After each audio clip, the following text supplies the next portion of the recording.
বিশ্বকাপের আগে তাসকিনকে নিয়ে দারুণ সুখবর দিল বাংলাদেশ কোচ হাথুরু। জিম্বাবুয়ের বিপক্ষে গেল মাসে ঘরের মাঠে চোটে পড়েছিলেন তাসকিন আহমেদ। সিরিজের শেষ টি-20 ম্যাচে যে কারণে খেলা হয়নি টাইগার এই পেসারের। বিস্তারিত জানতে সম্পূর্ণ ভিডিওটি দেখুন। শঙ্কা জেগেছিল বিশ্বকাপ খেলা নিয়েও, যদিও সহ অধিনায়ক হয়েই তাসকিনকে দলে রেখেছে বিসিবি। এরপরেও অবশ্য তাসকিন আহমেদকে নিয়ে শঙ্কা কাটেনি। ধারণা করা হয়েছিল শ্রীলঙ্কা এবং দক্ষিণ আফ্রিকার বিপক্ষে ম্যাচেও দেখা যাবে না তাকে। তবে সব শঙ্কা উড়িয়ে গতকাল সোমবার বল হাতে দেখা গিয়েছে তাসকিনকে। আগের থেকে কিছুটা ভালো অবস্থায় আছেন তাসকিন, ধীরে ধীরে সেরে উঠছেন তিনি।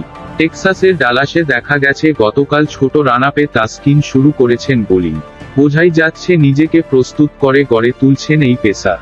এই পাঁজরের ইনজুরির কারণে যুক্তরাষ্ট্রের বিপক্ষে 3 ম্যাচের টি-20 সিরিজে খেলতে পারেননি তাসকিন। মিস করবেন বিশ্বকাপের আগের 2 প্রস্তুতি ম্যাচেও।